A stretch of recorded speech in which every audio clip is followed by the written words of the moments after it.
Hello everyone, this is Dr. Karan Shah from Ganga Jamna Hospital, Vadodara. I'm a practicing consultant physician and diabetologist and working in this field since last 5 years. I have a keen interest in diabetes and managing its various complications. So today we're going to discuss about diabetic gastroparesis.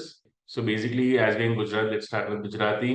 Diabetes અને એના કોમ્પ્લિકેશન્સમાં diabetes ગેસ્ટ્રોપરેસિસ એટલે શું કે ડાયાબિટીસના લીધે થતું પેટમાં જે આપણે ખાવાનું ખાઈએ અને જે ખોરાક ઉતરવો જોઈએ એ ધીરું પડી જાય એને આપણે ડાયાબિટીક ગેસ્ટ્રોપરેસિસ કહીએ છીએ અને એના કોમ્પ્લિકેશન્સ અને એની સારવાર કઈ રીતે કરવી એનું આપણે ડિસ્કશન કરીશું.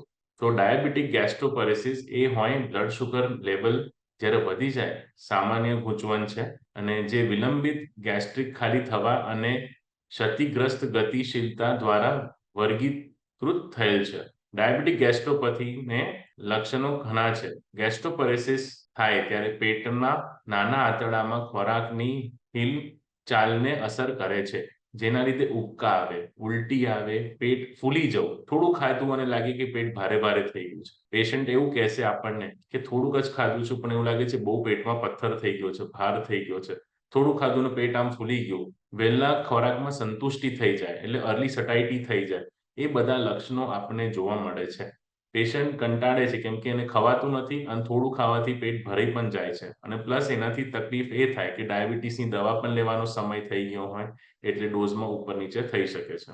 ડાયાબિટીસ ધરાવતા વ્યક્તિઓને એને આ વસ્તુથી નુકસાન થઈ શકે છે અથવા ઉપલા જઠરતંત્રીય માર્ગના સ્નાયુઓની અસર કરી શકે છે. ન્યુરોપેથી પણ એક આનું સામાન્ય કોમ્પ્લિકેશન છે જેના લીધે ગેસ્ટ્રોપરેસિસ હોવાનું જોખમ રહે છે. આ પાચન કાર્યને બગાડી પણ શકે છે. ખરાબ રીતે નિયંત્રિત રક્તકાંડનું સ્તર અથવા લાંબા ગાળાના હાઇપરક્રોમિયા ગેસ્ટ્રોપરેસિસના લક્ષણો વધારે છે. આમ આ ગૂંચવણ સંચાલનમાં ગ્લાયસેમિક નિયંત્રણ એક નિર્ણયકારક પાસું છે. આનું મેનેજમેન્ટ કઈ રીતે કરવું? ડાયાબિટીસ ગેસ્ટ્રોપરેસિસનું મેનેજમેન્ટ કરવા માટે આપણે શું કરીએ છીએ તો આપણે સ્મોલ એટલે થોડું ખાવાનું થોડા અંતરે લેવાનું આપણને પેશન્ટને સલાહ આપીએ છીએ. ખોરાકમાં ફેરફાર કરવાનું કહીએ છીએ. નાનું વધુ વારંવાર ભોજન લેવાથી અને ફાઈબર અને ચરબીનું પ્રમાણ થોડું ઓછું કરવાથી ગેસ્ટ્રોપરેસિસના લક્ષણો ઓછા થાય છે, દૂર થાય છે.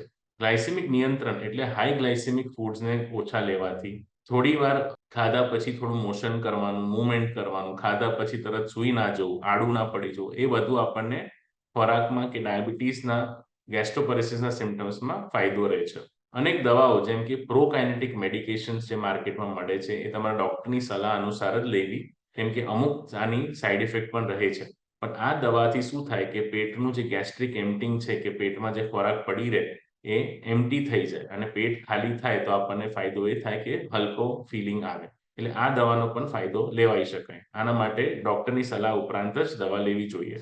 બીજું એક નવી પદ્ધતિ છે કે બોટ્યુલિનમ ટોક્સિનનું ઇન્જેક્શન, જેનાથી ડાયાબિટીસના પેશન્ટને જેને ગેસ્ટ્રોપરેસિસ છે એને બોટ્યુલિનમનું ઇન્જેક્શન લેવાથી આંતરડાની મૂવમેન્ટને સક્રિય કરી શકાય છે. બોટ્યુલિનમ ટોક્સિનના ઇન્જેક્શન સીધા જ પાયલોરિક એન્ટ્રમના એરિયામાં આપવામાં આવે છે, જેનાથી આપણને ગેસ્ટ્રોપરેસિસના સિમ્ટમ્સમાં આરામ થાય છે. ઓલ્સો આના લીધે જે ગેસ્ટ્રોઇસોફેજિયલ રિફ્લક્સ કહીએ કે ખોરાક પેટમાં પડી રહેવાથી લાંબા સમયથી અમુક વાર એસિડનો ઉછાળો મારે, જેનાથી એસિડિટીના સિમ્ટમ્સ જેનાથી ઉબકા પણ આવે એના સિમ્ટમ્સમાં પણ રાહત રહેશે. ગેસ્ટ્રિક ઇલેક્ટ્રિક સ્ટિમ્યુલેશન પણ એક પ્રોસેસ છે જેનાથી ગેસ્ટ્રોપરેસિસના સિમ્ટમ્સમાં ફાયદા રહે છે. કેટલાક દર્દીઓમાં તણાવ વ્યવસ્થાપન અને ગ્લાયસેમિક નિયંત્રણ માટે મનોવૈજ્ઞાનિક હસ્તપક્ષને ખાતરી આપવામાં આવી શકે છે કે જે ગેસ્ટ્રોપરેસિસ સંબંધિત લક્ષણો હોય એમાં સુધારમાં ખાસી મદદ કરવી જોઈએ. બીજા મોડિફિકેશન્સ ઇઝ લાઇફસ્ટાઇલ મોડિફિકેશન કે આમાં આપણે ખોરાકમાં જે ખાઈએ છીએ એને હેવી ફૂડ ના ખાવું, તળેલું ફ્રાઈડ બહારની વસ્તુ બહુ ખાવી નહીં. સિઝન પ્રમાણે પાચન શક્તિ પણ બદલાય. અમુક સિઝન જેમ કે ચોમાસું છે બરાબર કે જ્યારે આપણે કામ ઓછું હોય, જ્યારે મુવમેન્ટ એક્ટિવ લાઇફસ્ટાઇલ ઓછી થઈ ગઈ હોય ત્યારે ડાયટને એ રીતે ઓછું વધુ કરવું જોઈએ. જેની લાઇફસ્ટાઇલમાં બેસી રહેવાનું વધારે હોય, જેની લાઇફસ્ટાઇલમાં લેબર વર્ક કે ઘરનું કામ પણ કરવાની નોબત ના આવે એને high fibre high carbohydrate food કે હાઈ ફેટ ફૂડ ના લેવું જોઈએ. જેટલું પચાઈ શકો એટલું ખાઓ.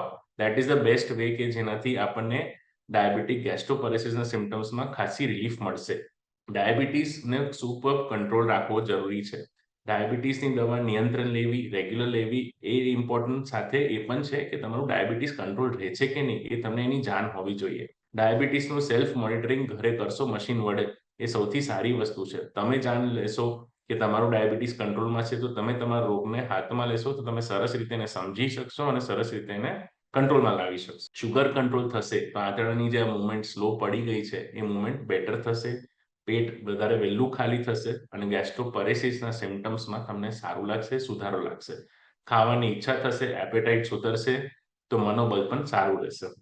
તો આ રીતે આપણે સમજીએ કે ડાયાબિટીક ગેસ્ટ્રોપેરેસિસ ડાયાબિટીક પેશન્ટ્સમાં બહુ કોમન અને બહુ પ્રચલિત કન્ડિશન છે. અમુક લોકો આ સમજતા નથી અને ખાલી એસિડિટીના નામે જ એને દવા લઈ કરીએ છે. પણ આનું મૂળ કારણ જે ડાયાબિટીસના કંટ્રોલ ના હોવાના કારણે થાય છે એ સમજવું જરૂરી છે. અને એની સ્પેસિફિક મેડિકેશન્સ પણ જે અવેલેબલ છે એ પણ લેવી જરૂરી છે.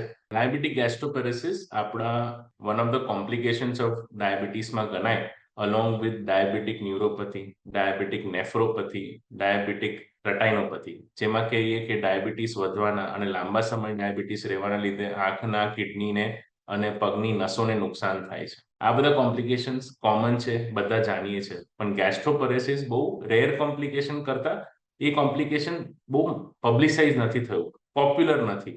બધા એને એસિડિટીના નામથી જ ઓળખે છે અને કોઈ એનું કોરિલેશન કોમન પબ્લિક નથી કરતું કે આના ડાયાબિટીસના લીધે પણ આવું થઈ શકે. ખાસા સમયથી ડાયાબિટીસના પેશન્ટને જ્યારે આંખના પ્રોબ્લેમ થાય, નસોના પ્રોબ્લેમ થાય એની દવા લેતા હોય છે, સારવાર લેતા હોય છે.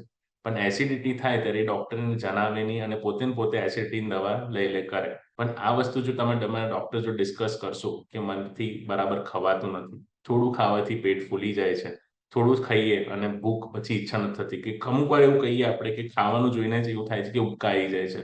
તો આ પણ ડાયાબિટીસના ગેસ્ટ્રોપેરેસિસના સિમ્ટમ્સ છે. ડોક્ટર જો ડિસ્કસ કરશો તો તમારું ડાયાબિટીસ કંટ્રોલ કરી આપશે, એની જે જરૂરી દવા છે એ સમજાવશે અને લાઇફસ્ટાઇલ મોડિફિકેશન પણ કરાય આમાંથી. અમુક જે આપણા જે ખાવાના ભોજન હોય છે જેનાથી કુદરતી રીતે એમાં ગેસ બનતું હોય જેને આપણે ફોડમેપ પણ કહીએ, ફોડમેપ ડાયટ જેમાં ગેસ બનતો ડાયટ કે આથાવાળો ડાયટ કે અમુક કાર્બોહાઈડ્રેટ્સ જેનાથી ખાવાથી પેટમાં કુદરતી ગેસ બને એ વસ્તુ અવોઇડ કરવી જોઈએ. ડાયાબિટીક ગેસ્ટ્રોપેરેસિસમાં ખોરાક જે નોર્મલી 3 થી 4 કલાકમાં પેટનું ખોરાક ખાલી થઈને આંતરડામાં જવું જોઈએ એ જતું નથી.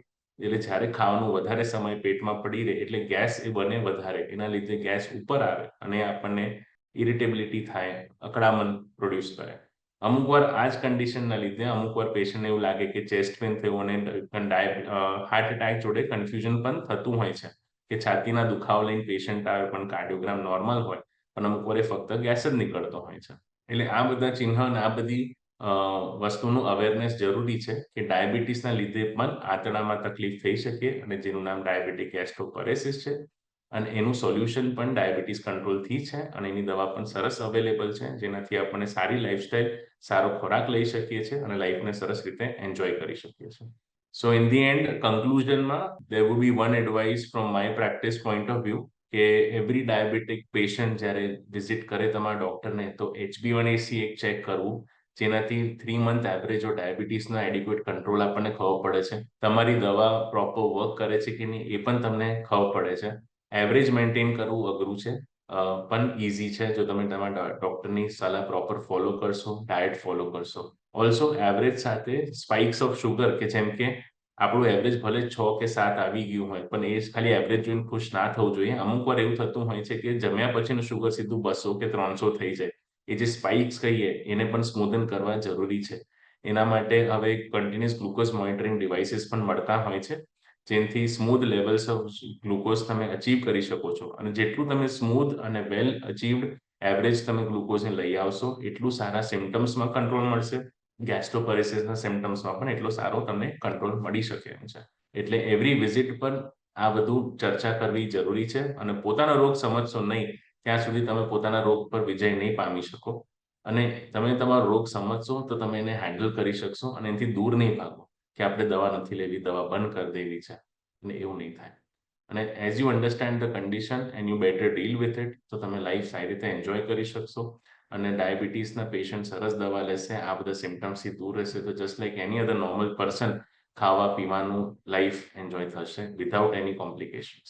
સો એટલું જ ઈચ્છું કે પેશન્ટ્સ પોતાની કન્ડિશન સમજે અને પેશન્ટ એજ્યુકેશન કરવું ઇમ્પોર્ટન્ટ છે કે તમારો રોગ ડાયાબિટીસના લીધે શું શું થઈ શકે કે ખાલી ફક્ત આવે અને દવા લખીને જતો રહો એ ઇમ્પોર્ટન્ટ નથી પણ કેમ થાય છે ડાયાબિટીસ અને ડાયાબિટીસથી શું આગળ થશે એ એજ્યુકેશન આપશો તો જ આગળ જતા પેશન્ટ કોમ્પ્લિકેશન્સથી બચશે. Thank you.